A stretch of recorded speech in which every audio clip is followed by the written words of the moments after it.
Welcome back to RealFear Files. Today we're diving into 9 chilling true horror encounters pulled from some of the most isolated, unforgiving corners of the world.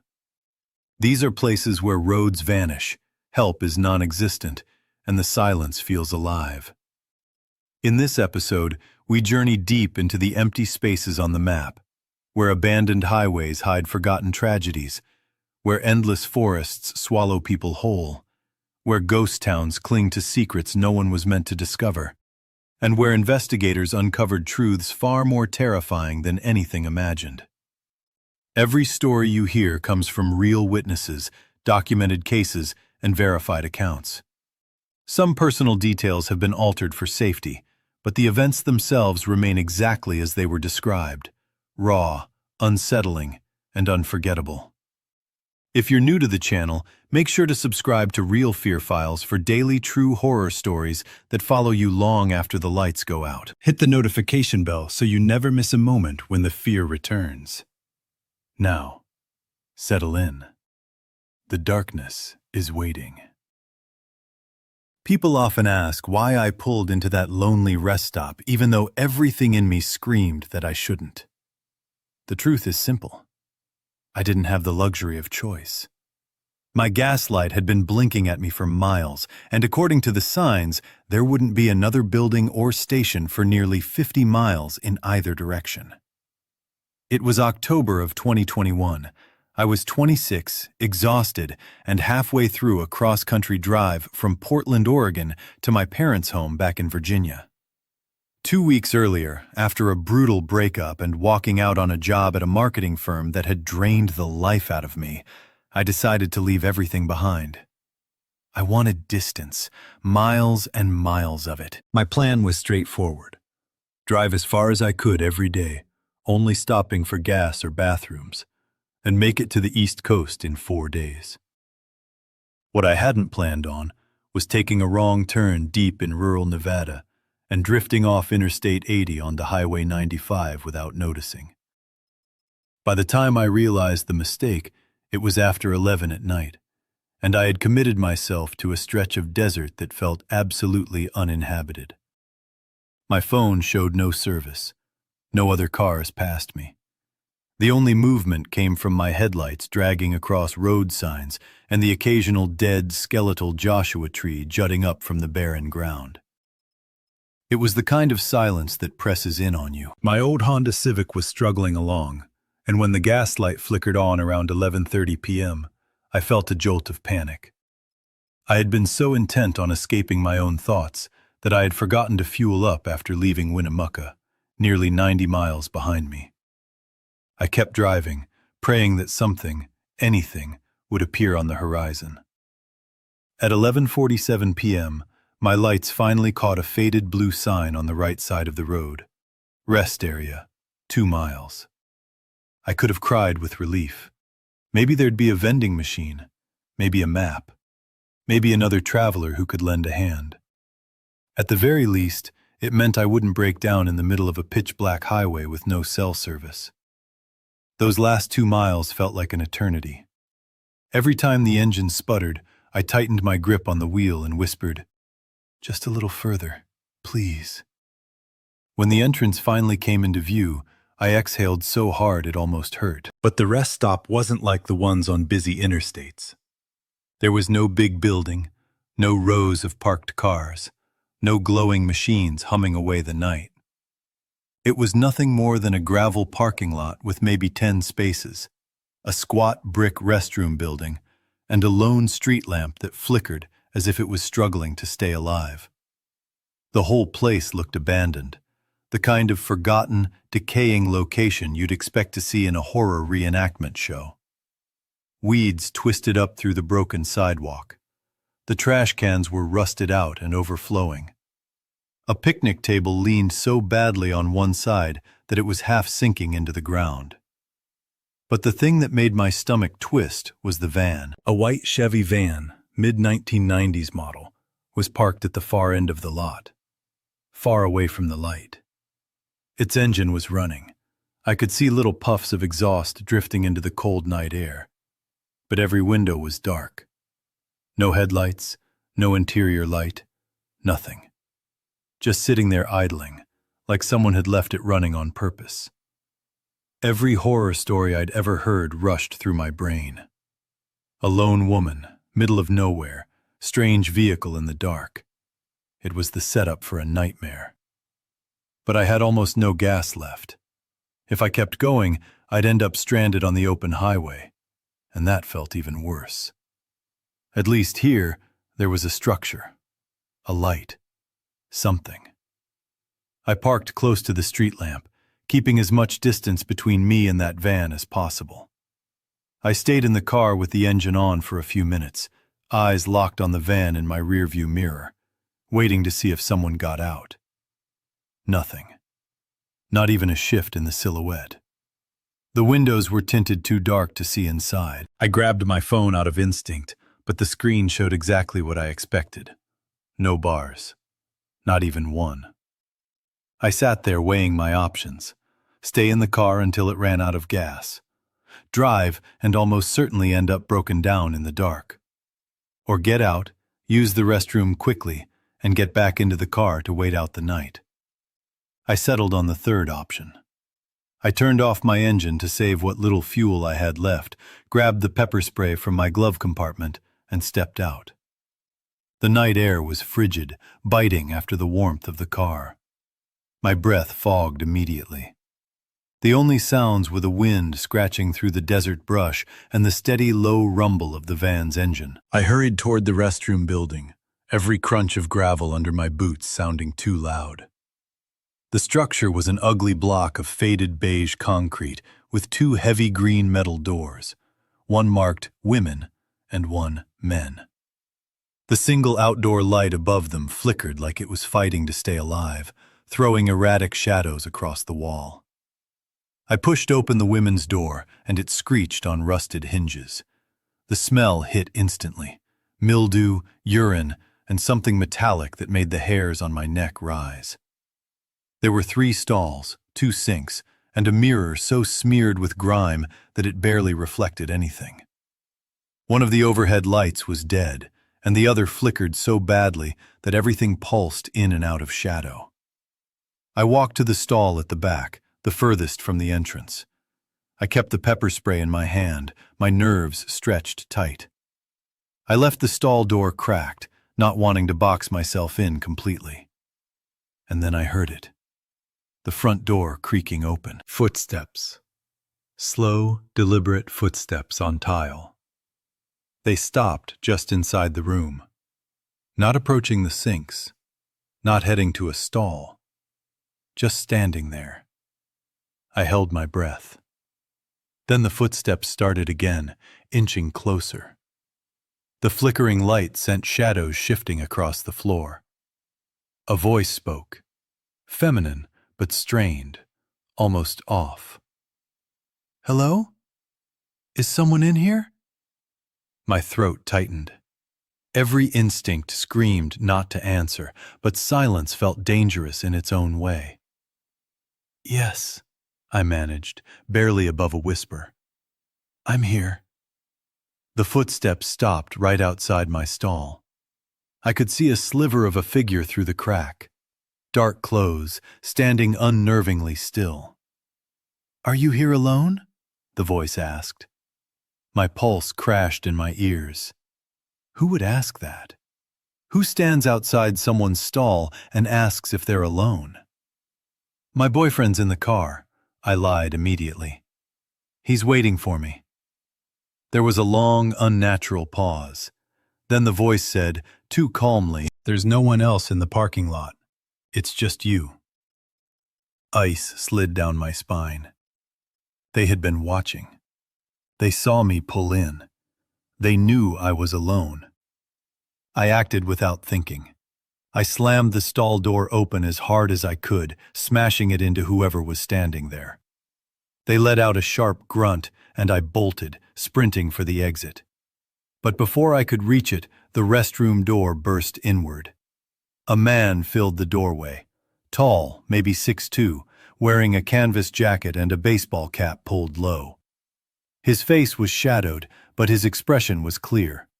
Cold, predatory, calculating. "Going somewhere?" he asked, voice disturbingly calm.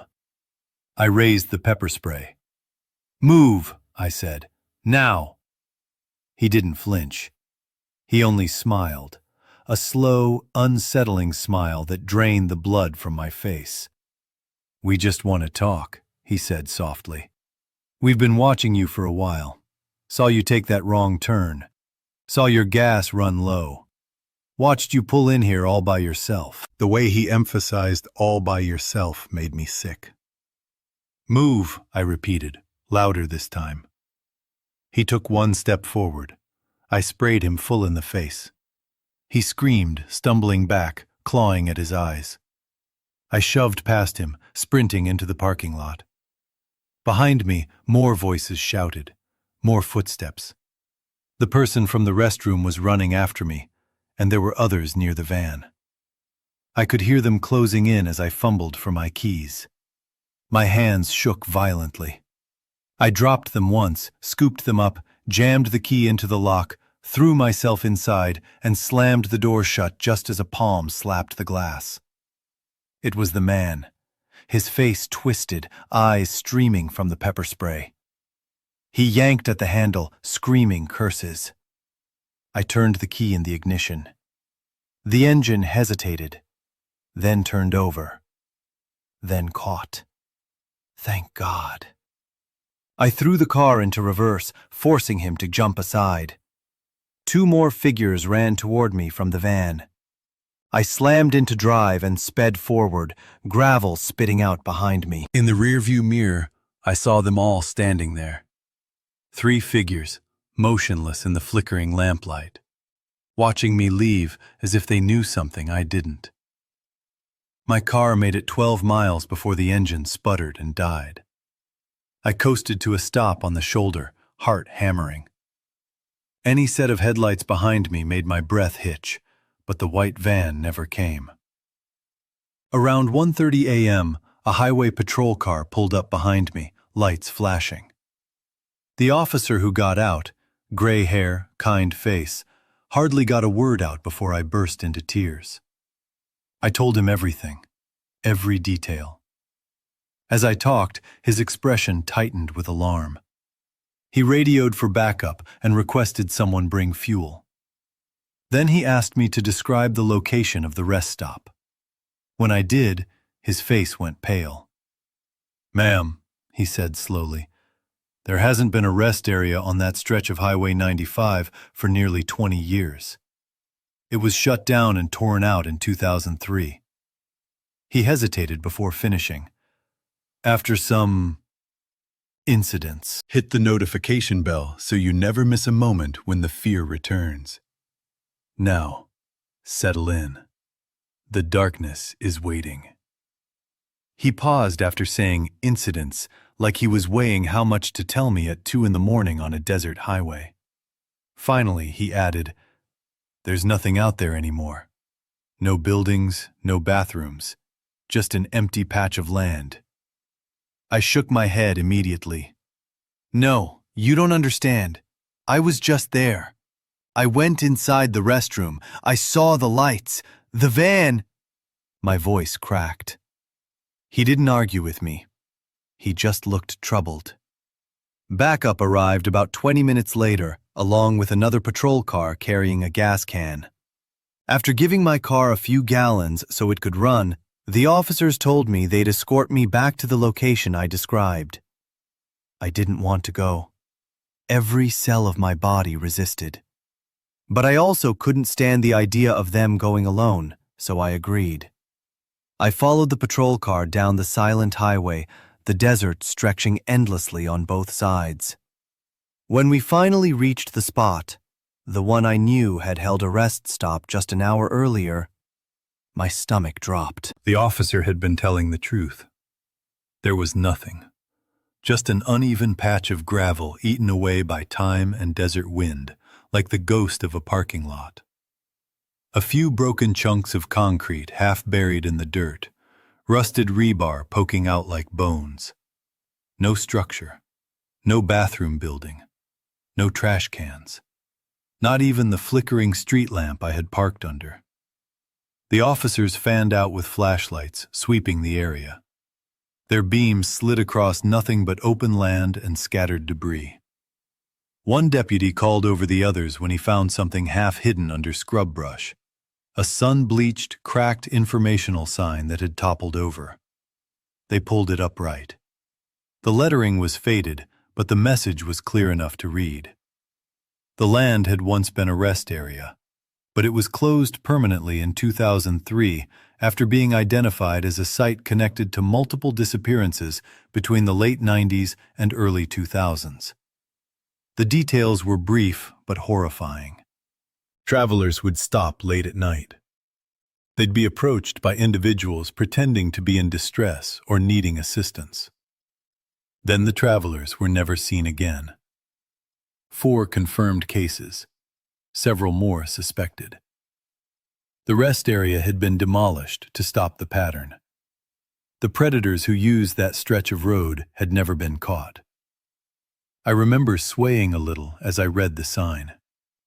It felt like my heart had turned to ice water. The officers glanced at me with a mix of caution and sympathy.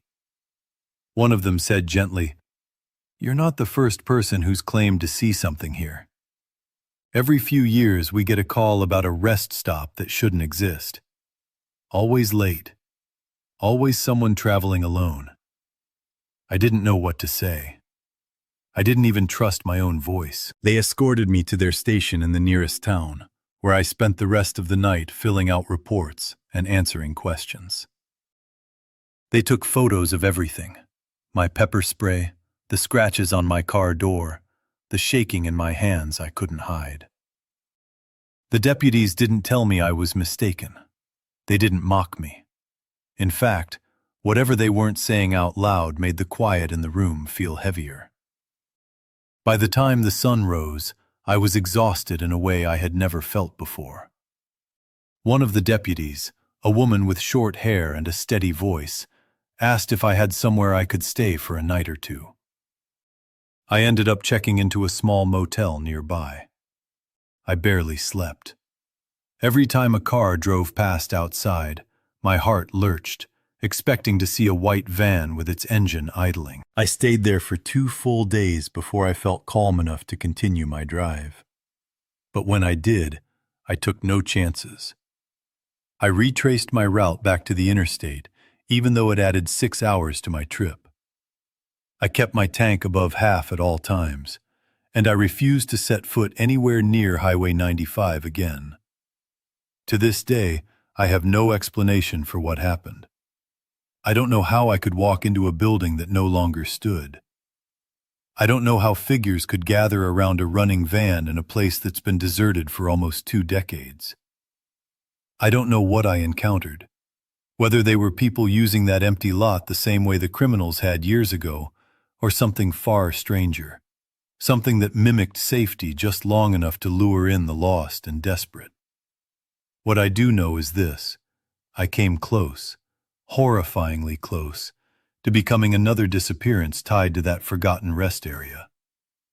The pepper spray in my pocket might have been the only thing that stopped that from happening. And now, whenever I drive long distances, I watch my gas gauge like it's a lifeline. I never let it dip below halfway. Because there are stretches of road out there where reality feels thin, where danger waits quietly, wearing a human voice and asking if you're alone. And I will never again trust the safety of a place that seems to appear out of nowhere in the middle of the night. Hit the notification bell so you never miss a moment when the fear returns. Now, settle in. The darkness is waiting. My brother Dominic and I had been looking forward to this camping trip for months. What I didn't realize then was that I would be the only one who would return from it. It was October 2019. I was 29, Dominic was 32. We'd grown up exploring the Cascade Mountains with our dad. Camping trips, long hikes, weekend treks that shaped our childhood. After he died from cancer in 2017, Dominic and I promised each other we'd take at least one big wilderness trip every fall to honor him. That year, We chose a place our father had always talked about but never got to show us. A remote pocket of the North Cascades near Ross Lake. We drove out of Seattle early on Friday, October 18th, in Dominic's Ford F-150. It took us about 3.5 hours to reach the Ross Lake trailhead. By the time we rolled into the small gravel parking area, it was early afternoon. The weather was perfect, the kind of crisp, golden autumn day photographers dream about. The mountains seemed etched into the sky. The air smelled of pine and cold water. The leaves were blazing with color. We signed into the trail register, writing down our planned route and expected return time on Sunday evening. Then we hoisted our packs and headed into the backcountry. Our goal was a designated camp spot about 4 miles from the trailhead near Big Beaver Creek. We planned to set up camp, stay for 2 nights, and spend the days hiking the smaller trails that branched off the main one. Dominic was the expert between us. He had hiked long sections of the Pacific Crest Trail, had wilderness first aid training, and prepared for trips with almost military precision. He checked gear twice, sometimes 3 times. He carried a satellite communicator, a GPS, a detailed topo map, and a compass. Not because he needed all of them, but because he was the kind of person who believed redundancy saved lives. I used to tease him about being able to survive in the wilderness indefinitely with just a pocket knife and willpower. He knew edible plants, how to find water, and could navigate dense forests like he was following invisible roads. If there was anyone I trusted to keep us safe, it was him. We reached the campsite around 4:15 p.m. It was beautiful. An open, flat patch of earth surrounded by towering Douglas firs, about 50 yards from the creek. The sound of rushing water echoed through the clearing. There wasn't another soul around. We hadn't passed a single hiker since leaving the trailhead. We pitched our tents beside each other, filtered fresh water, and sorted our supplies. Around 5:30, with the sun starting to dip behind the mountain ridges, Dominic said he'd go gather extra firewood before dusk. We had brought some, but he always preferred to find his own deadfall, so we didn't rely on reserve supplies. He slipped on his bright orange jacket, the one he always wore so he'd be visible in dense forest, and grabbed his headlamp and multi-tool. "I'll be back in 20 minutes, he said. "Get the pit cleared so we can cook." I watched him walk west into the tree line, weaving between the tall pines with his natural, confident stride.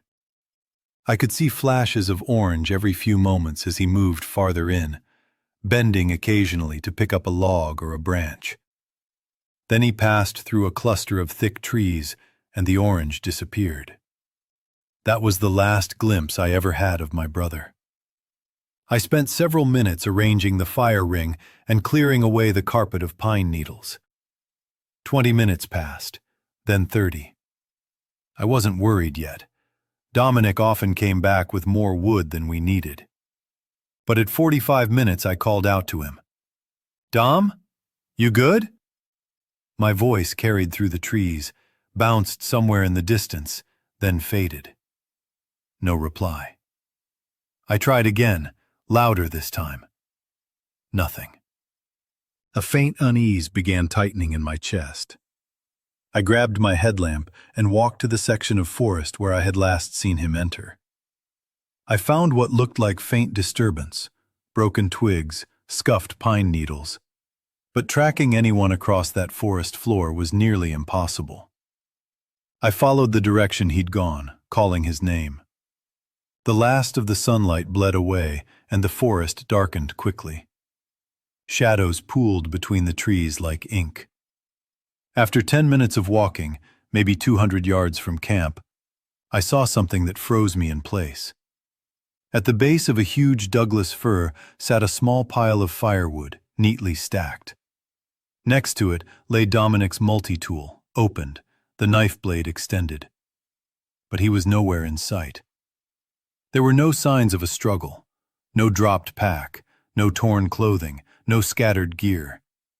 The scene looked as though he had placed the wood there, set down his tool, and then stepped away for a moment. except he never returned. My stomach twisted. I shouted his name again and again, my voice cracking. Nothing answered but the forest. I decided to run back to camp, grab more equipment, and start a structured search before night fully swallowed the woods. I tied my bandana around a low branch at the tree so I could find the location again, then hurried back.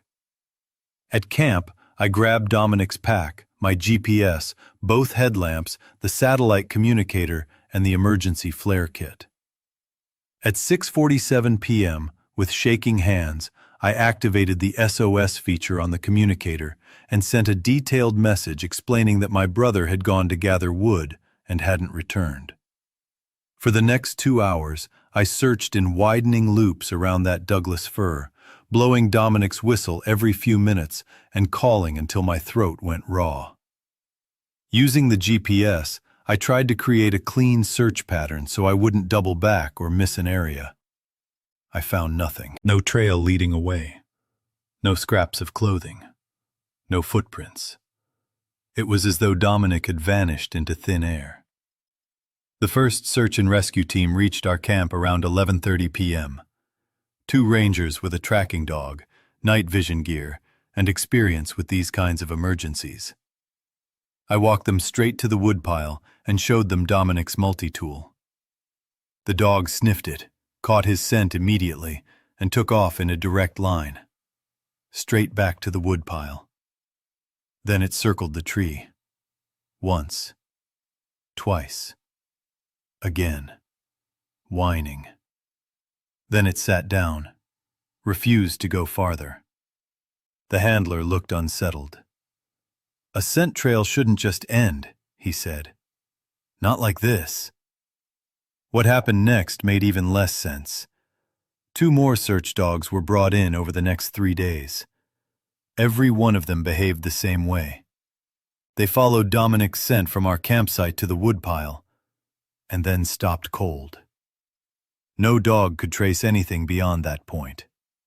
It was as if the trail simply ended at the base of that Douglas fir. By sunrise Sunday, the search had grown enormously. Rangers, volunteers, deputies, over 40 people in total, began sweeping the wilderness in expanding circles. Helicopters scanned the area with heat detection cameras. Divers combed through the creek and the edges of Ross Lake. Volunteers walked shoulder to shoulder through dense sections of forest, calling Dominic's name until their voices cracked. For 3 days straight, nothing turned up. Then, on Tuesday, October 22nd, one of the helicopter teams spotted something bright among the rocks, an unnatural flash of orange in a landscape of gray stone and evergreens. Ground crews hiked to the coordinates. It was Dominic's jacket, the same bright orange one he had been wearing when I last saw him.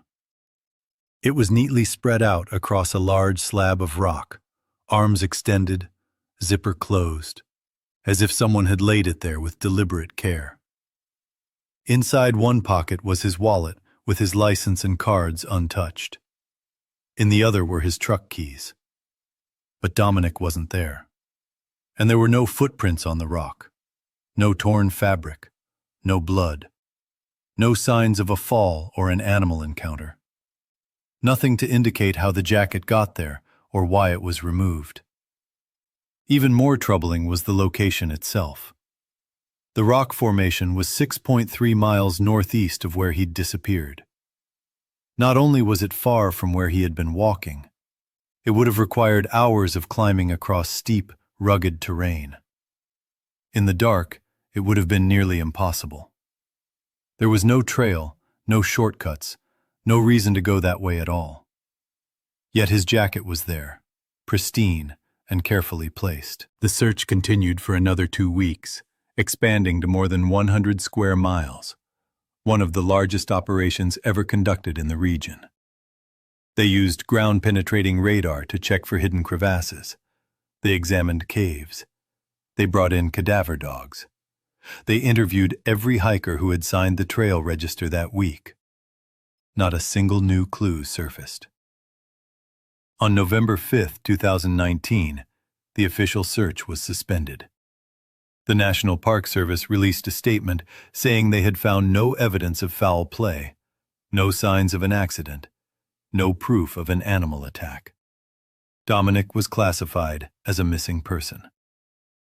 4 years have passed since then, and I still have no real answers. I've gone through every report, every map, every log entry. I've spoken with nearly everyone involved in the search. I've tried to build timelines, trace possible routes, and calculate distances.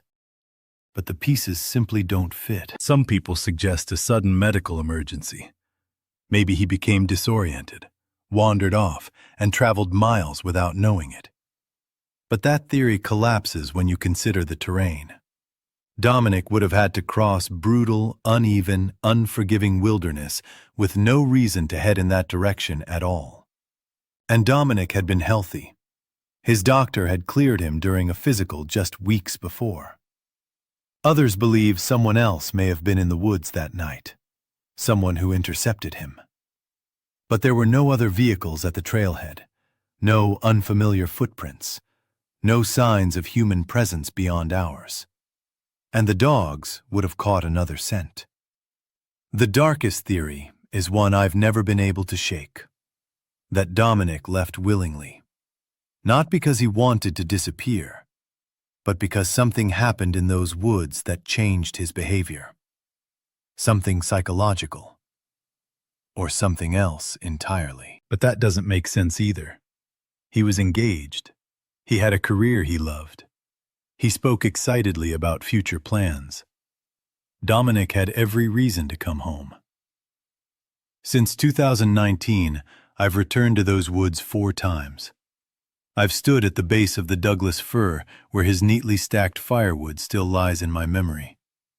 I've climbed to the rock formation where his jacket was discovered, imagining him standing there, trying to understand what could have drawn him to that spot.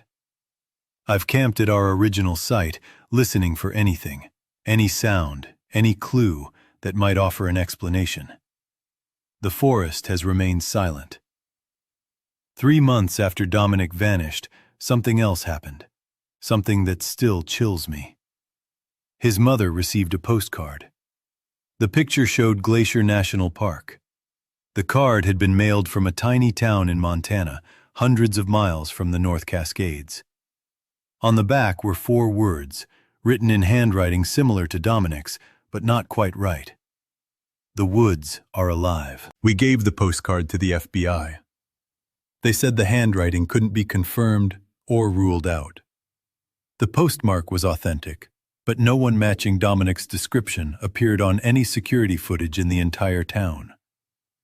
Then, a year after he went missing, a hiker found Dominic's satellite communicator wedged between rocks in a creek bed, 8 miles south of our campsite. It had been damaged by water. Forensic tests showed it had been submerged for months. How it got there remains a mystery. Every so often, I get messages from people who believe they've seen him. A man who resembled him at a rest stop in Idaho. Someone who looked like him at a campground in Oregon. Each time I drive out, I check cameras, I ask around. It's never him. The truth is brutally simple. Dominic stepped into the forest with a plan to be back in 20 minutes.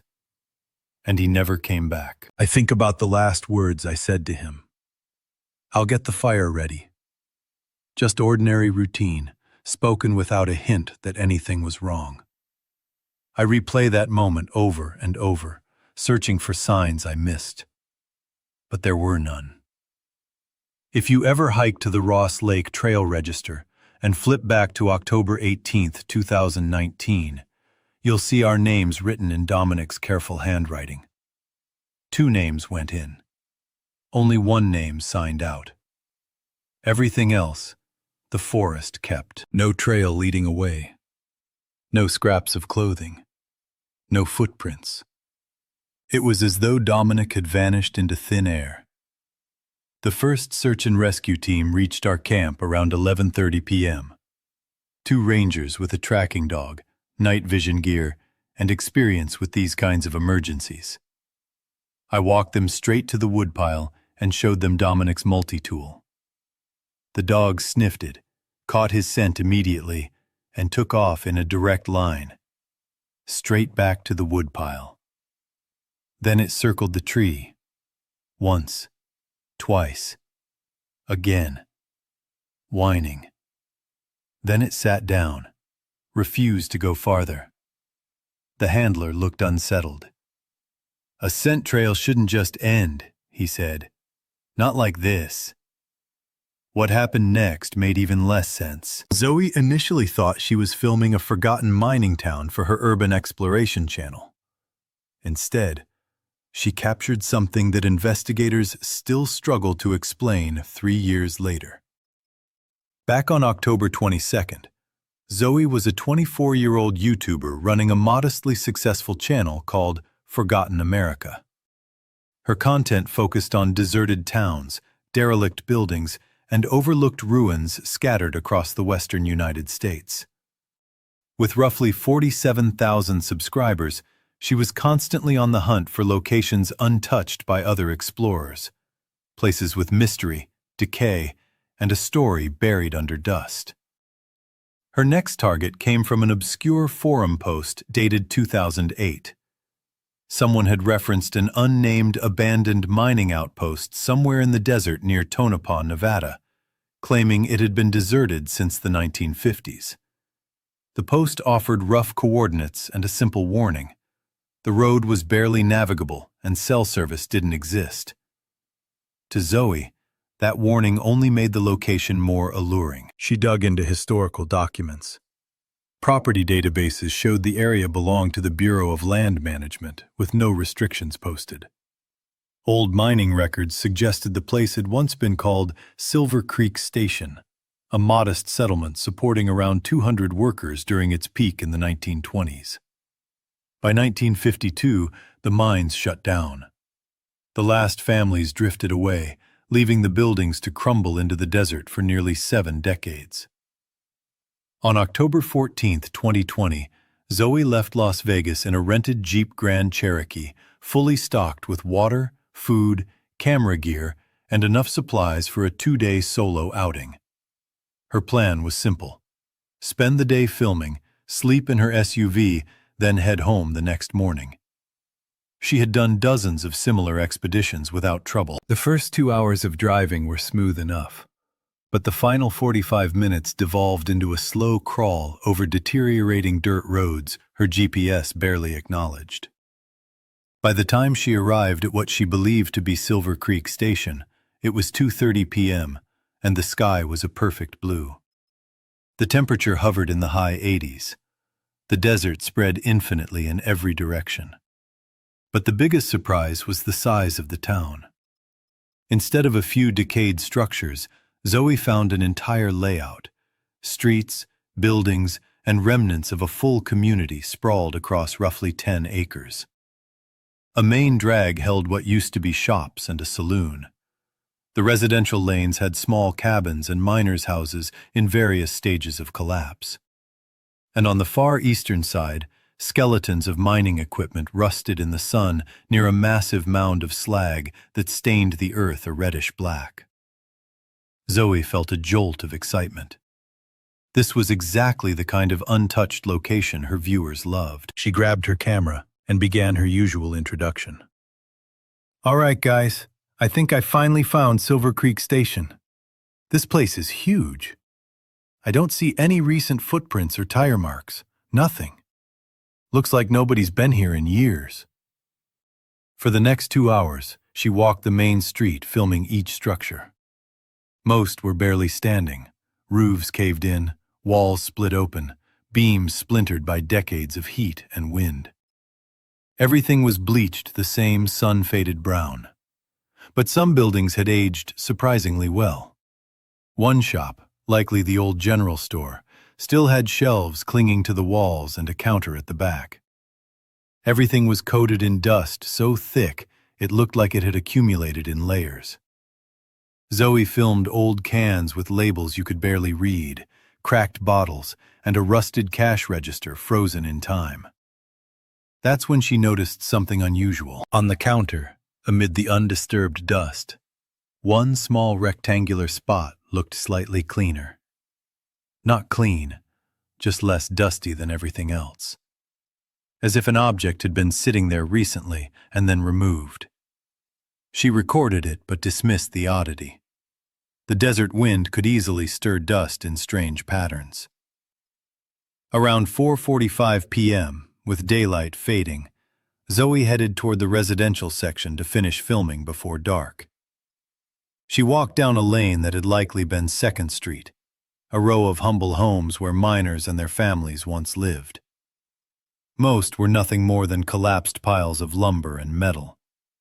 But the 4th house on the left was still standing. The structure was small, maybe 600 square feet, with peeling white paint and a porch that sagged dramatically but hadn't collapsed. The front door was strangely intact. That alone was odd. Most abandoned doors were either gone or barely hanging on. This one was closed. Zoe stepped cautiously onto the porch, checking each board before trusting her weight. She grasped the doorknob. It turned smoothly, too smoothly, and the door opened without even a squeak. That should have been her first warning. The instant she stepped inside, something felt off. The interior wasn't filled with decaying furniture from the 1950s. It looked recently lived in. A sleeping bag lay neatly unrolled on the floor. A Coleman camping stove sat atop a wooden crate. 3-gallon jugs of water were lined up against the far wall. Another crate served as a makeshift table holding food. Still wrapped granola bars, a loaf of bread that was nowhere near stale, and an open can of soup with a spoon inside. Zoe's pulse quickened. Someone had been living here.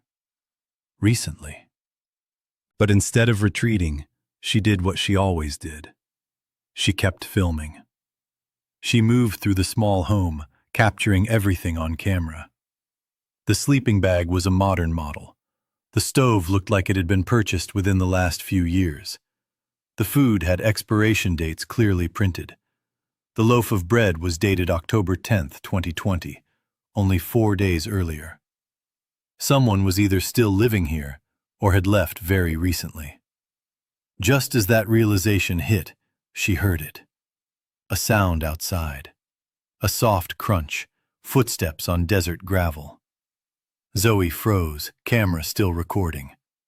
The footsteps moved slowly along the side of the house, then stopped. She stood rigid in the center of the room, holding her breath, staring at the open doorway. If anyone climbed the porch steps, she would see them. 30 seconds passed, then a minute, 2 minutes. Nothing.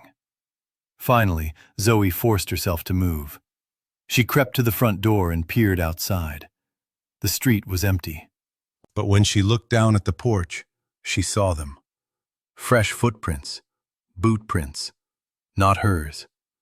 They came up the stairs, stopped right in front of the doorway where she had been standing, then turned and walked away.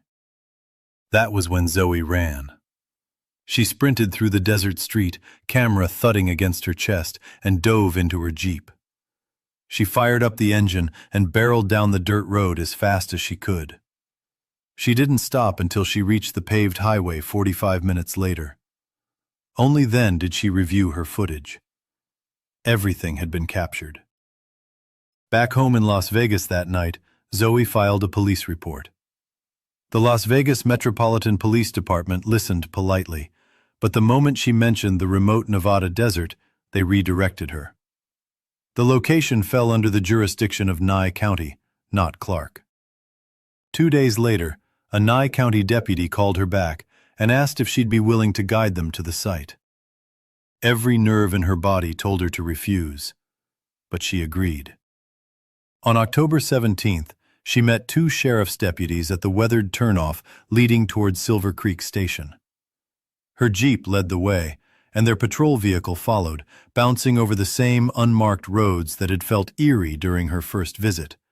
But now, with armed officers behind her, the place seemed a little less threatening, at least until they reached 2nd Street. The moment Zoe stepped out of her Jeep and looked at the spot where the white house had stood, her stomach dropped. The house was gone. Not damaged, not collapsed, not even a single post sticking out of the sand. Just gone. In its place was an empty patch of desert covered in the same scrubby plants and loose gravel as every other untouched lot in the town. There wasn't even a foundation outline. Zoe walked slowly into the vacant space, her boots crunching in the same place she had filmed a sleeping bag and crates just days earlier. The deputies exchanged confused glances. One began circling the lot, jotting notes and snapping pictures. The other watched Zoe's expression tighten into disbelief. She pulled out her phone with shaking hands and showed them the footage she had recorded inside the house. Both deputies leaned in, watching the sleeping bag, the modern camping stove, the food, the water. Every detail captured clearly on video. The deputy holding the phone paused the video on the frame showing the camping stove. "This isn't vintage," he said flatly. "This is new, recently purchased." The other deputy crouched near the edge of the empty lot, studying the ground. "Over here," he called. Zoe and the first deputy walked over. He pointed to a set of tire tracks, clean and sharply defined in the dirt. "Someone moved something heavy," he said. "Recently, I'd say within the last few days." But that made no logical sense. Even if someone had hauled away the equipment, dismantling an entire structure, walls, roof, floor, everything, without leaving so much as a nail behind was impossible. There would have been debris. There would have been marks in the ground. There would have been evidence of a foundation. But there was nothing. The deputies expanded the search to the surrounding buildings. That's when more inconsistencies surfaced. Inside the old general store, the dusty counter where Zoe had earlier spotted a clean rectangular patch was now uniformly coated. No lighter spot, no disturbance. Everything was evenly dusted, as though someone had intentionally wiped and redistributed the grit. The old cans and bottles she'd filmed were still present, but slightly rearranged. Subtle shifts you'd only notice if you had filmed proof to compare against. 3 additional buildings across town also showed signs of recent use. Camping gear, food wrappers, fresh water jugs. But no personal identification. No names. No fingerprints good enough to match anyone. And no trace of the mysterious house. The case was transferred to a detective more accustomed to unusual reports. He interviewed Zoe several times. He examined her footage frame by frame. A forensic team returned to the town to collect evidence.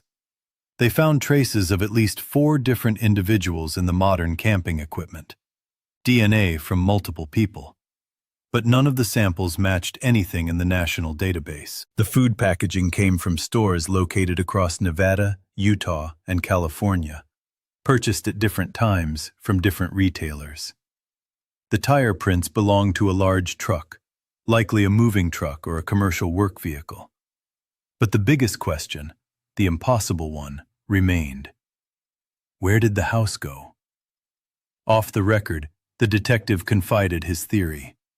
He believed the structure Zoe had entered wasn't an original historical home at all. Instead, he suspected someone had built a temporary facade, a convincing replica meant to blend into the ghost town. Something erected for a purpose he couldn't yet determine.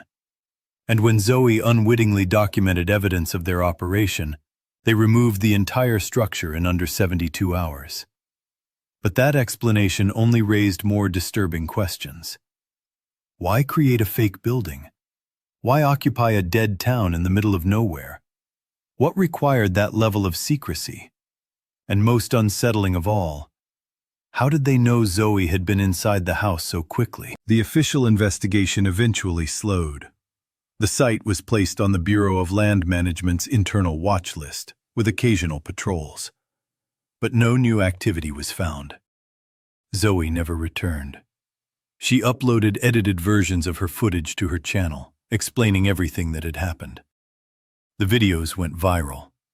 Her subscriber count surged past 300,000 within weeks.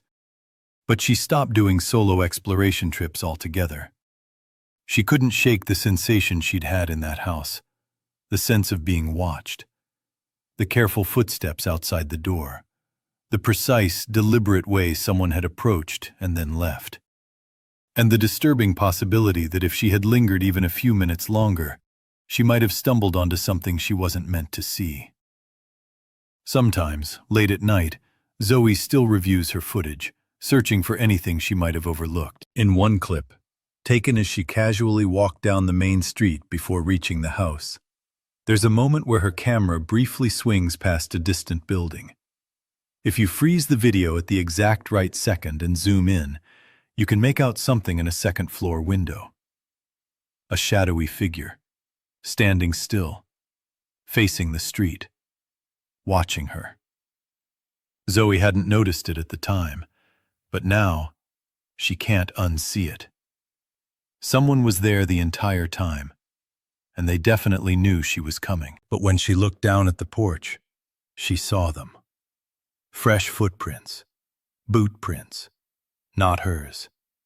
They came up the stairs, stopped right in front of the doorway where she had been standing, then turned and walked away. That was when Zoe ran. She sprinted through the desert street, camera thudding against her chest, and dove into her Jeep. She fired up the engine and barreled down the dirt road as fast as she could. She didn't stop until she reached the paved highway 45 minutes later. Only then did she review her footage. Everything had been captured. I rented an old farmhouse for 3 months to finish my dissertation, and what I found hidden within its walls would reopen a cold case that had gone unsolved since 1987. It was October 2018, and I was 28, in the final stretch of my PhD in American history at the University of Kansas. I was drowning in notes, sources, and drafts, desperate for uninterrupted focus. My advisor suggested I seek a remote location where I could work without distraction. That's how I discovered the Mercer farmhouse. The listing was online, a vacation rental advertised for $600 per month, a price that, in hindsight, should have been a red flag. The property sat about 45 minutes from Salina, Kansas, on 40 acres of open prairie, completely isolated. The listing promised a partially updated 2-story farmhouse, new windows, rewired electrical, yet still retaining the charm of a lonely rural homestead. I communicated with the owner, Gerald Peterson, over email. He'd inherited the farmhouse from a distant relative and wasn't sure whether to sell it or renovate it completely. For the time being, he was renting it out to cover property taxes. I signed a 3-month lease beginning October 1st and drove there with my laptop, printer, stacks of research materials, and enough groceries to last 2 weeks. The farmhouse matched the description perfectly. Old but serviceable. Downstairs had a kitchen, living room, and bathroom. Upstairs, there were 3 bedrooms. I transformed the largest into a makeshift office, spreading papers and books across 2 folding tables I'd brought. The solitude was ideal. No neighbors, no traffic, only the wind sweeping through the tall prairie grass and the occasional cry of a circling hawk. My first week was blissfully productive. Up at 6 a.m., work until noon, walk and lunch, then back at it until 8 p.m. Progress flowed faster than it had in months, but by the second week, oddities began to surface. The room I used as an office stayed inexplicably cold. I set the thermostat to 72 degrees, yet the temperature rarely climbed above 65 degrees. I emailed Peterson about it. He suggested the insulation might be lacking. He offered to send someone to check, but I declined, preferring to wear extra layers rather than interrupt my workflow.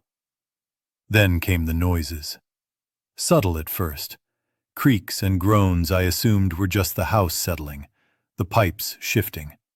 Normal for a structure of that age. But the sounds followed a pattern, starting precisely around 10 p.m.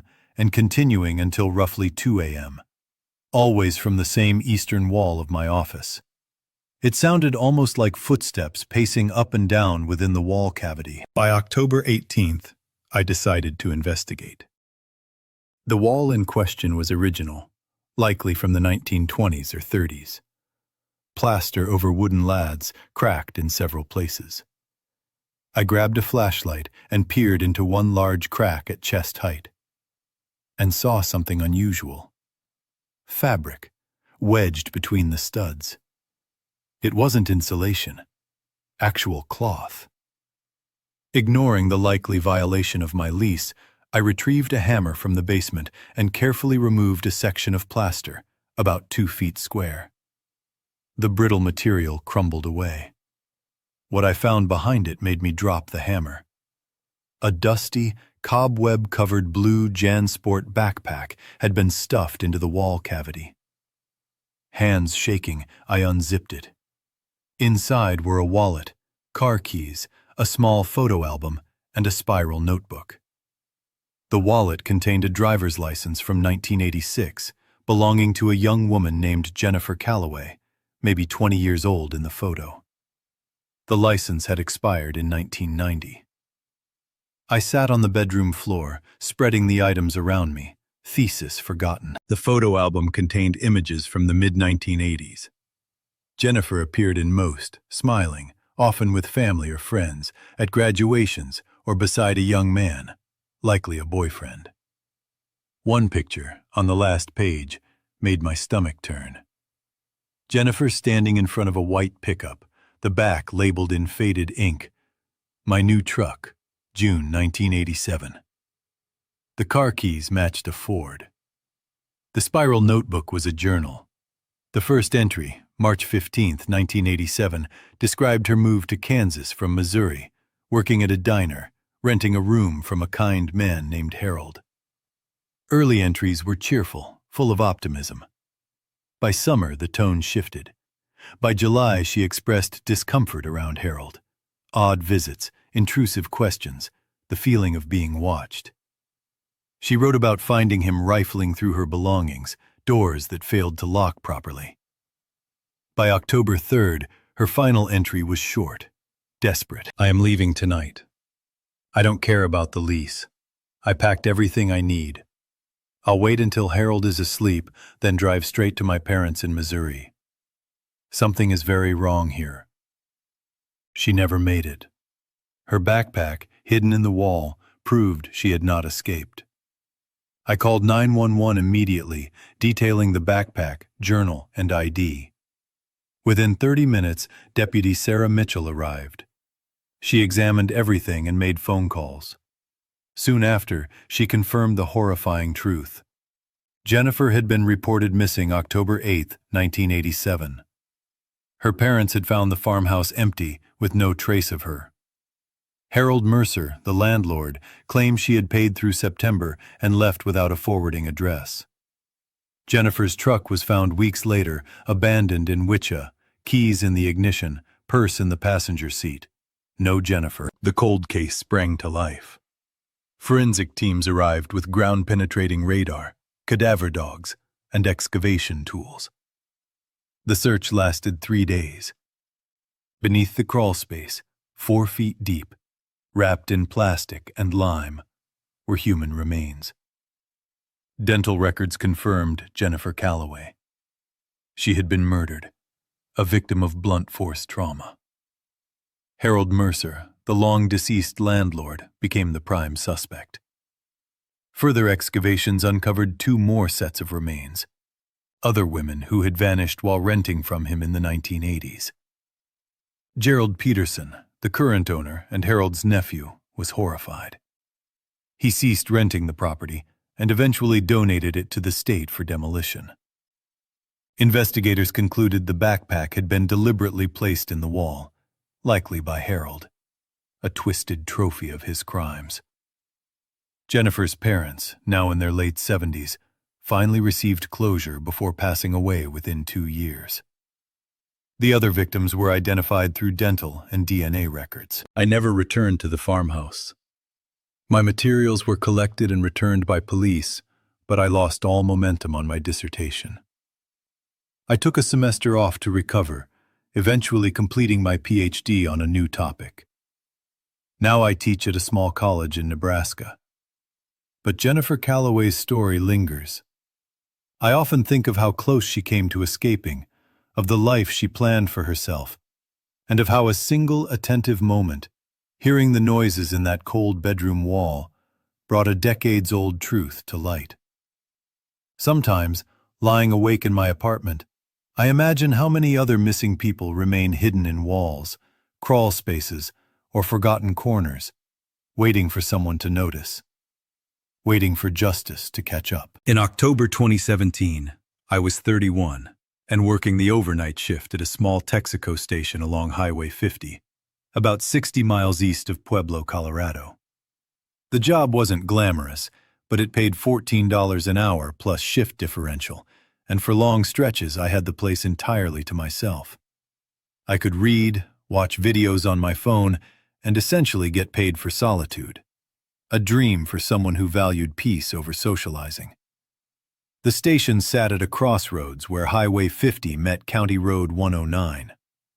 Daytime traffic was light, maybe 30 customers total, but at night, from midnight to 6 a.m., I might see 5 vehicles in total. Mostly truckers and the occasional lost traveler trying to find the interstate. The building was small, 2 pumps outside, a convenience store inside with snacks and drinks, and a single bathroom in the back. My register gave me a clear view of the entire store, the pumps, and the parking lot.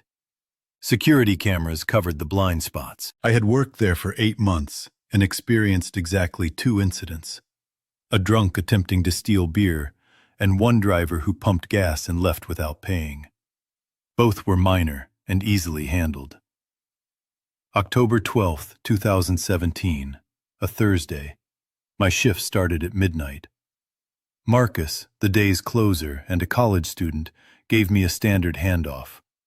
Slow night expected, around 20 customers, register balanced, coolers stocked. He left at 12:10 a.m., and I settled in for another quiet shift. For the first 2 hours, I served only 3 customers. A trucker buying coffee and cigarettes at 12:40 a.m., an RV couple asking for directions at 1:15 a.m., and a pickup driver paying at the pump without entering the store at 1:55 a.m. At 2:17 a.m., while restocking candy, I noticed a vehicle pull up. A dark sedan, maybe a Toyota Camry or Honda Accord, parked at the pumps. The driver stayed inside briefly before a young woman stepped out. She looked around 20, wearing jeans and a thin jacket clearly inadequate for the October chill. Even from inside, I could see she was shivering. She didn't go to the pumps. Instead, she hurried to the store entrance. When she stepped inside, I got my first real look at her. Her skin was pale, her eyes red as though she had been crying, and a bruise was forming on her left cheek. She scanned the room anxiously, spotted me, and rushed toward the counter. "Please," she said, voice trembling, "you have to help me." I stood and reached for the phone under the counter. "Are you hurt? Do you need me to call 911? She glanced toward the car outside, idling at the pump. "He's going to come in. He'll act normal, but you can't let him take me. Please." Before I could reply, the sedan's driver's door opened. A man stepped out, tall, about 6 feet, wearing a flannel shirt and dark jeans. He looked like a normal late-30s man, with short brown hair and a trimmed beard, entirely unthreatening. But the way the woman reacted said everything. She pressed herself against the counter, placing me between her and the door. "Please don't let him take me," she whispered again. The man entered the store, smiling casually, ignoring her entirely. "Hey," he said to me. "Sorry, she's having one of her episodes. She gets confused sometimes. Forgets her medication. The woman grabbed my arm. That's not true. I'm not his girlfriend. He picked me up hitchhiking outside La Junta and has been driving me around for hours. He won't let me out. The man maintained his calm smile. Like I said, she gets confused. We've been together 3 years. She has a psychiatric condition. I'm just trying to get her home. But I had enough customer service experience to recognize lies. His posture, the way he blocked the door, his cold glances at her, they all screamed danger. I'm going to need ID from both of you, I said evenly. And I'm calling the sheriff's office. The man's smile faltered slightly.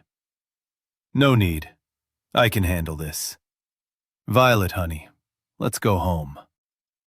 He reached toward her, and she recoiled violently.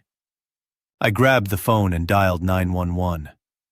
His mask of friendliness slipped, revealing anger and calculation. Put the phone down, he said quietly. This doesn't concern you. I'm already connected, I said. The dispatcher was asking for details. Texaco Station, Highway 50 and County Road 109. Possible abduction in progress. Need deputies immediately. The man stepped toward the counter. I pulled a baseball bat from under it.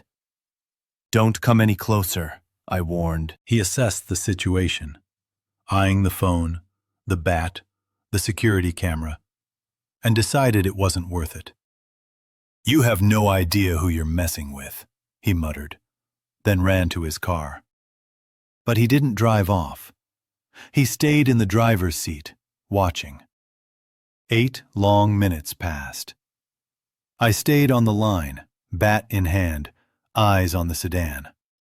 Violet, her name, was crying, trembling.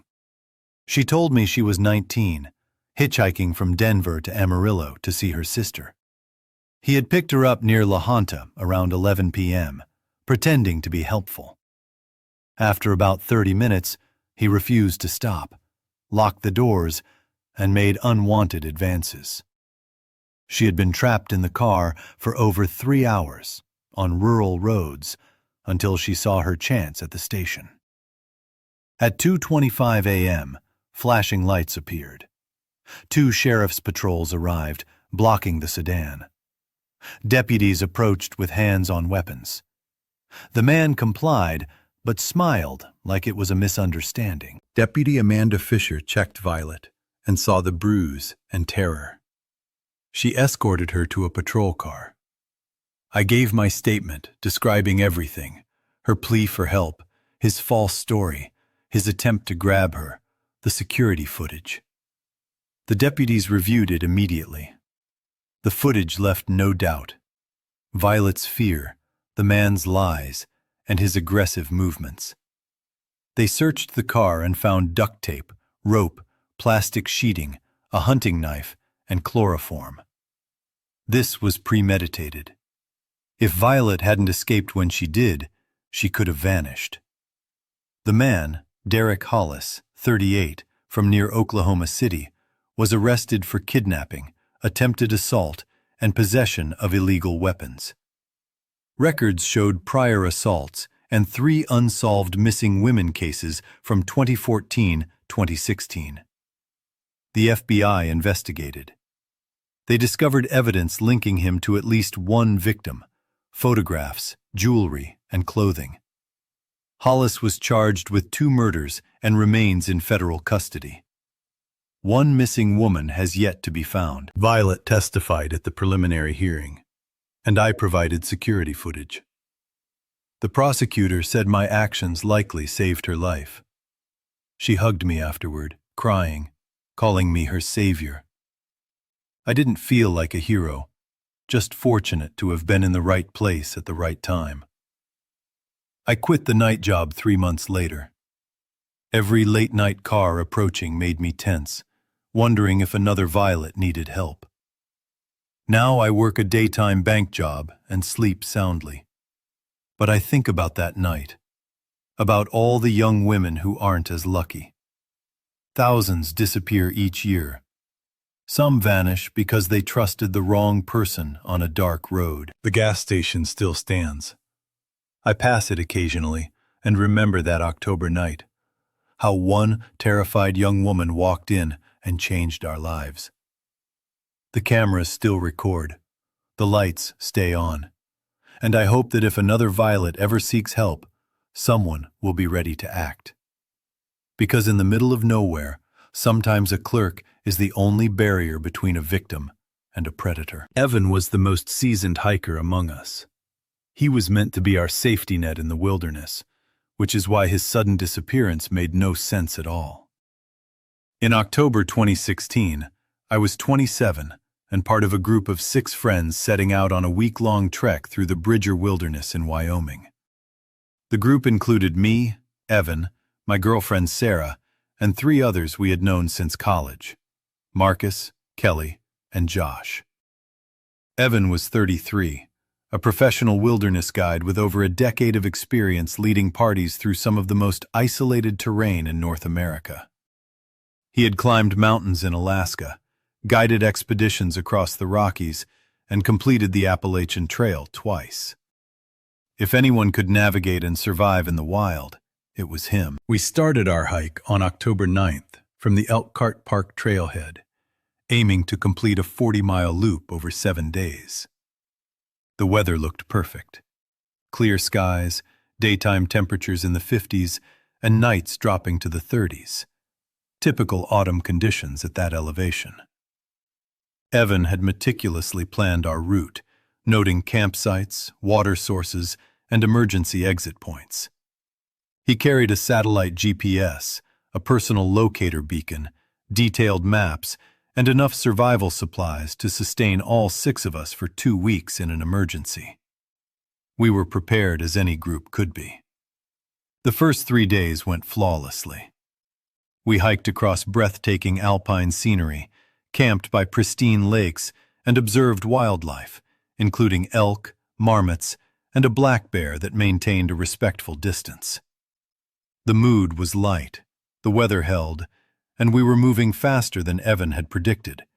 We were ahead of schedule. On October 12th, the 4th day, we broke camp at Seneca Lake and headed toward our next site, a campsite near the Continental Divide Trail junction about 8 miles away. The trail was clear, with rolling hills and pine forest, interspersed with occasional rocky sections. Nothing technical or dangerous. We walked in our usual formation, Evan leading, followed by Marcus and Kelly, then me and Sarah, with Josh bringing up the rear. After about 3 hours, we stopped for lunch at a scenic overlook. Evan checked the map and GPS. We were exactly on track. Expected to reach camp around 4 p.m. with ample daylight to set up. After lunch, we continued into a dense forest where sunlight barely penetrated through thick pine. The air was cool, almost cold, and the forest was unusually silent, muffling our voices. About 20 minutes into this section, Evan, still in the lead roughly 30 yards ahead, called back that he would scout a nearby junction. This was routine. He often moved ahead to verify trail conditions. He told us to maintain pace. He'd meet us at the junction in about 10 minutes. I watched his bright red backpack fade into the trees as the trail curved right. That was around 1:35 p.m. We reached the junction 10 minutes later. Evan wasn't there. We waited, thinking he had gone slightly farther. But after 5, then 10 minutes, no response. Sarah called his name. Silence swallowed her voice. Marcus tried the 2-way radio. Static. No reply. Evan always responded. Josh suggested he might have taken the wrong fork. We checked the map. Only one junction existed, both paths merging 2 miles ahead. He would realize any mistake quickly. We decided to split up. Marcus and Kelly took the left fork, the rest of us took the right. We planned to activate Evan's personal locator beacon if he wasn't found at the reconnection point. The trails converged exactly as shown. No Evan. No footprints, no signs of movement, nothing disturbed. He had vanished between where we last saw him and the junction.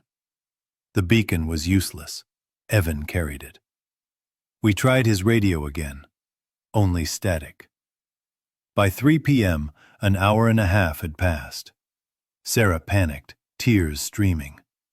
Marcus, a former Army medic, took charge, directing us to backtrack to where Evan last left the group and search the surrounding area.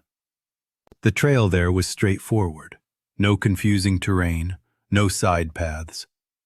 We spread out, scanning the forest and calling his name for 2 hours over roughly a half-mile radius.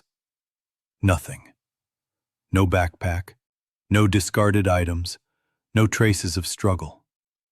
The forest seemed as if Evan had never been there. By 5 p.m., we sought outside help. We ascended to higher ground to get a satellite signal. At 5:47 p.m., emergency services were contacted and a search and rescue team was dispatched. They instructed us to wait while the team mobilized. Around 10:30 p.m., 8 members of Sublette County Search and Rescue arrived with night vision, thermal cameras, and tracking dogs. We showed them the map, the last known location, and our search paths. The dogs picked up Evan's scent from his tent, leading to the spot where we last saw him. And then it vanished. The handler said this was highly unusual. There was no vehicle, no water, no explanation. The search continued into the night and following day. By October 13th, over 50 personnel were searching. Helicopters with thermal imaging flew grid patterns, ground teams combed the forest, and divers scoured lakes miles away. Nothing. On October 14th, Evan's backpack was discovered, 4 miles from the last sighting, in a location that made no sense. Reaching it required leaving the trail, climbing a near vertical ridge, and descending into a remote valley, all without anyone hearing or seeing him. The backpack contained everything: GPS, corrupted, full water bottles, untouched food, wallet, ID. Straps were neatly arranged against a tree, deliberately placed. But Evan himself was gone. The search radius expanded to 10 miles, with more dogs, helicopters, and personnel. After 7 days, the official search scaled back on October 19th. Over 100 square miles had been combed, nothing except the backpack. Evan was officially listed missing. 3 years later, no credible sightings, no remains, no new evidence. A private team retraced the area for 2 weeks in 2017. Nothing. Theories abound, none satisfactory. Medical emergency? No evidence. Evan was healthy, no family history. Predator attack? No blood, tracks, or signs of struggle. Voluntary disappearance? Implausible. He loved his job, was engaged, financially secure, and disappearing mid-trip with witnesses made no sense. I've hiked the trail twice since, including with search teams, retracing every step. The forest appears unchanged.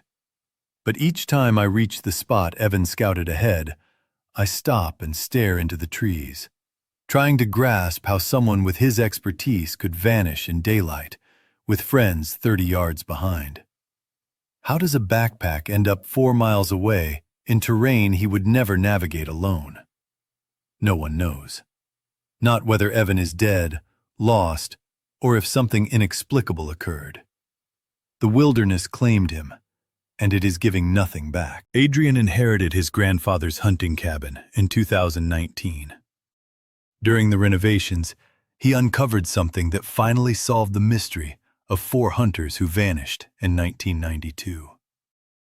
Adrian was 35 years old in October 2019, working as a contractor in Boise, Idaho. His grandfather, Robert Hriss, had passed away that August at 94, leaving Adrian a modest estate, including 60 acres of forest in northern Idaho and a hunting cabin in the family since the 1940s. Adrian had spent many summers there as a child, but had not returned in over 15 years.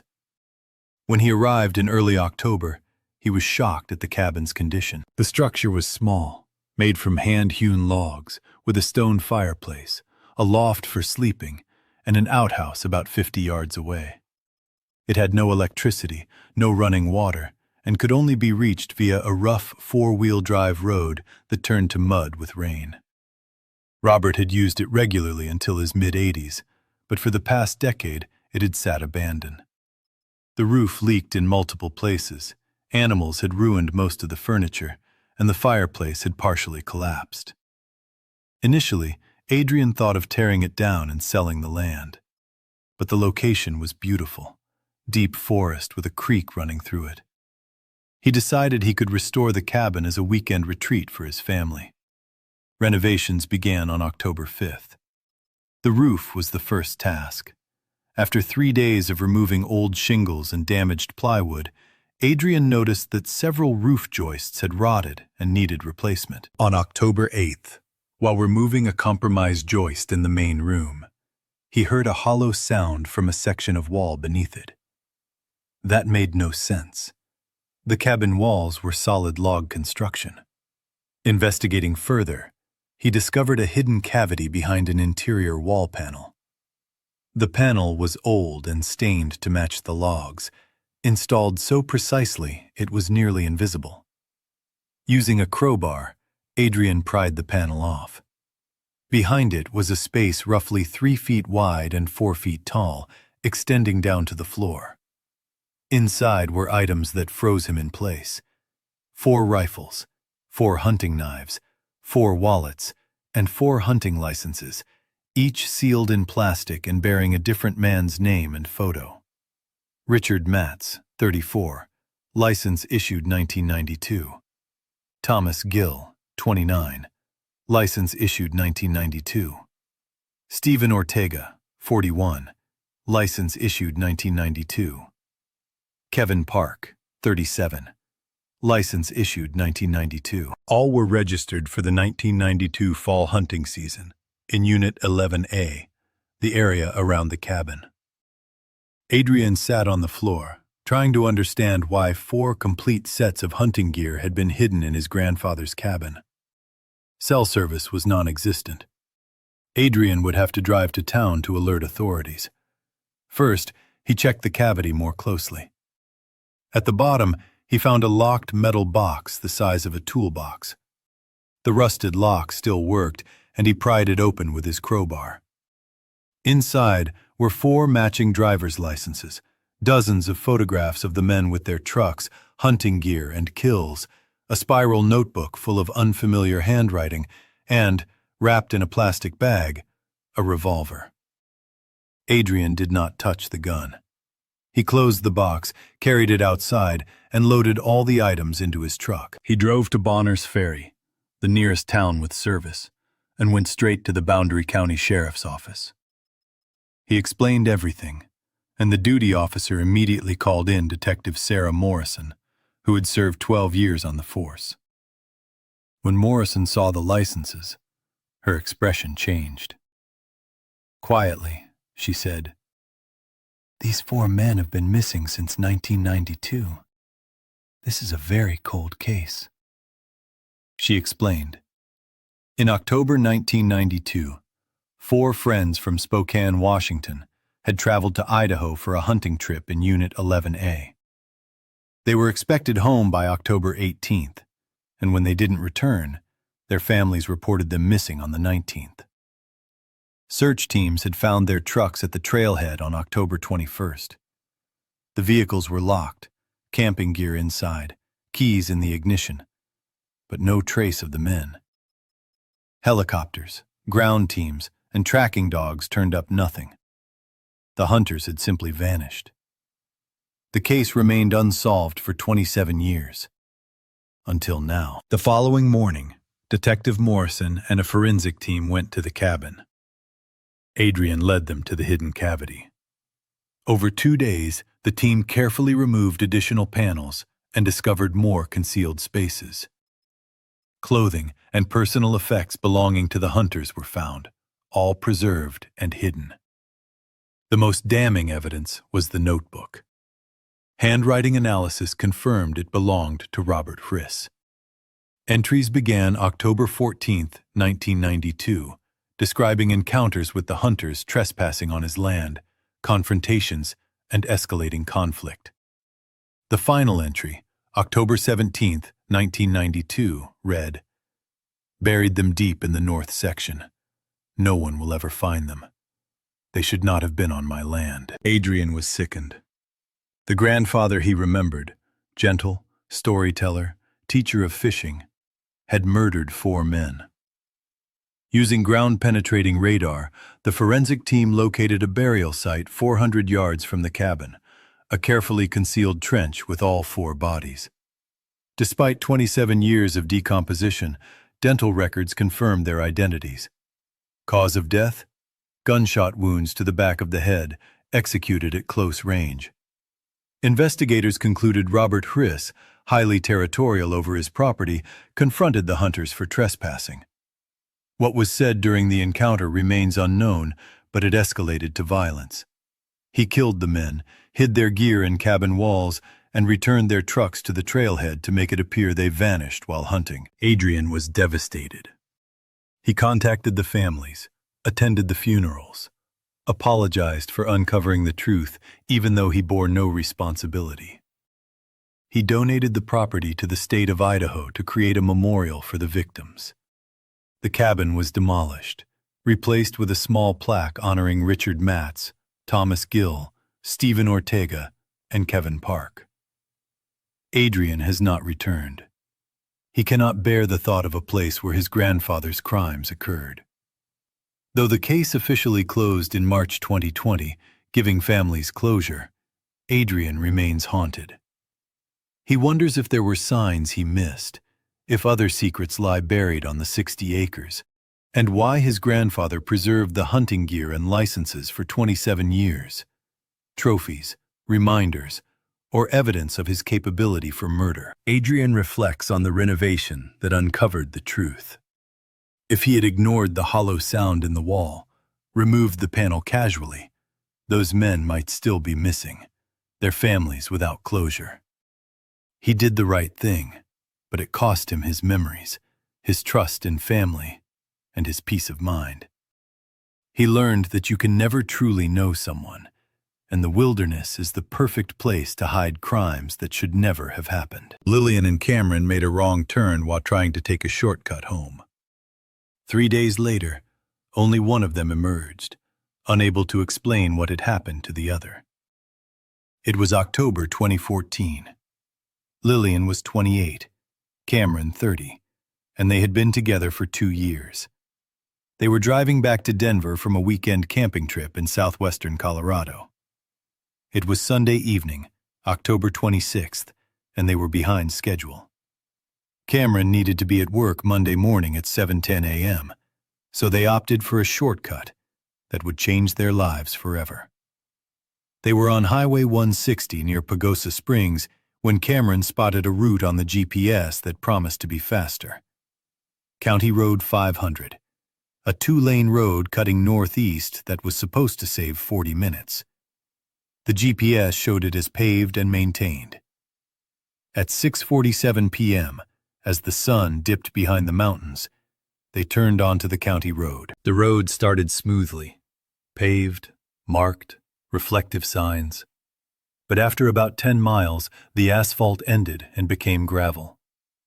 The gravel turned rougher, then narrowed to barely a single lane. Cameron considered turning around, but there was nowhere to do so. The road was flanked by dense pine forest on both sides with no shoulder, no pullouts. They had no choice but to keep moving forward, hoping it would open up soon.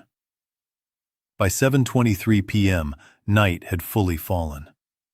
Rounding a curve, they spotted lights ahead. Not car headlights, but street lamps. A warm glow of sodium vapor illuminated what appeared to be a small town. Relief swept over them. A town meant directions, safety, a way back to the main highway. As they drew closer, it became clear it was more than a few buildings. A proper main street, shops, houses, even a gas station with lights on. But something felt wrong. Lillian noticed first. The town seemed old-fashioned, not abandoned, but historically styled. The buildings reflected the 1950s.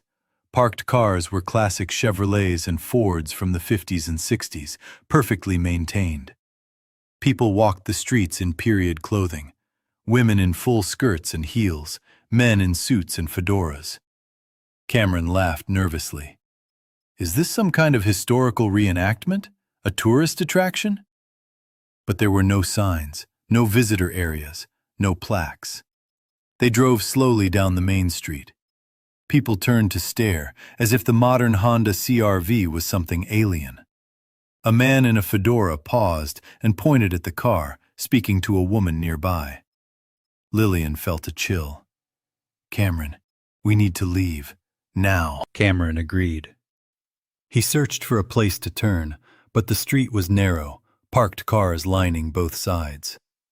The town seemed endlessly repetitive, block after block with the same vintage architecture, the same people staring at them. Finally, they reached what looked like the edge of town. The streetlights ended, and the road plunged into darkness. Cameron accelerated, desperate to return to open road. Yet after what should have been several miles, they were back on the same main street. The buildings, cars, and people were identical. They hadn't turned around. Cameron pulled over in front of a diner. Inside, people sat at tables. Waitresses in white uniforms carried coffee pots, all bathed in warm yellow light. Lillian checked her phone. No signal, and the time frozen at 7:03 p.m., the moment they had entered. Cameron's phone read 7:23 p.m., also without service. His mechanical watch, however, showed 7:58 p.m. They had been driving for 35 minutes, yet returned to the same place. "We need to ask someone for directions," Cameron said. Lillian hesitated. Every instinct screamed to stay in the car, but they couldn't drive in circles forever. They stepped out and approached the diner. The sign read Rusty's Diner, since 1952. As they entered, a bell chimed. Everyone inside froze, paused mid-bite, mid-step, mid-conversation. Every eye turned toward them. A waitress, hair in a tight bun, smiled, but it was wrong, too wide, too fixed. "Well, hello there," she said, voice cheerful but hollow. "You look lost. Can we help?" Cameron swallowed. "We're trying to get to Denver. Took a wrong turn. Can you tell us what town this is?" The waitress tilted her head. "Why, this is Ashton, Colorado. Lovely town. Been here since 1952. Most folks who find us decide to stay." Lillian grabbed Cameron's arm. "We need to go. Now." Cameron glanced at a faded map on the wall. Ashton didn't exist. Lillian pulled him toward the door. "We're leaving." They backed out. Inside, people remained frozen, staring. Cameron ran to the car and drove fast. This time he found a side street, residential, lined with identical homes, neat lawns, white picket fences, lights on in every window. Families, children, everything frozen in time. The street led back to the main road. Cameron turned right, drove 10 minutes past houses, a school, a park. Empty now. And then they were back. Same main street, same diner, same gas station. Cameron shouted, frustrated. "This makes no sense! We should be out by now!" Lillian cried. "We're trapped!" They pulled over. Cameron screamed into the empty street. No answer. They locked the doors and tried to rest, but the town never changed. Streetlights stayed on, building lights never dimmed. Dawn never came. Cameron tried the car again. Driving across a lawn between houses, they emerged on the main street again. Always the main street. Lillian screamed. Cameron held her hand. "We'll figure this out." His voice wavered. Hours passed, or what felt like hours. Cameron's watch showed Monday afternoon, but the town remained unchanged, always lit, always silent, except for occasional glimpses through windows. Then a child appeared. A girl, 8 years old, in a dress, standing in the middle of the street. She approached Lillian's window. "You need to leave before they notice you are real," she whispered. "How?" Lillian asked. "Through the basement door of that house," the girl said. "Only one can leave. The town needs someone to stay." She ran off. Cameron found the house, unlocked the basement door, and descended with Lillian. At the bottom, a wooden door led to daylight and County Road 500. "Go," Cameron urged. "Now!" Lillian tried to pull him. An invisible barrier prevented him. "Only one," the girl had said. Cameron pushed her through. The door slammed. On the other side, the house and town were gone. Only forest and road remained. Lillian ran down County Road 500 until reaching pavement and flagged down a car. Police were called. She was taken to a hospital, dehydrated and in shock, but unharmed. She recounted everything. The town, the diner, the door, Cameron. Searches found no town. No trace of Ashton, Colorado. Cameron was never found. The case remains open. Lillian has seen psychiatrists who call it a shared psychotic episode. She refuses to accept it.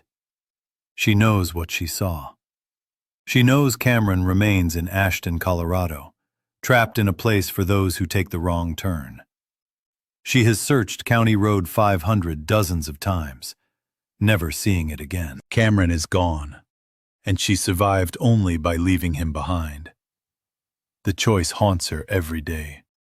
She wonders if he is still wandering those streets, searching for an exit, or if he ever escaped. The not knowing is the worst part, being the only person to return from a place that should not exist.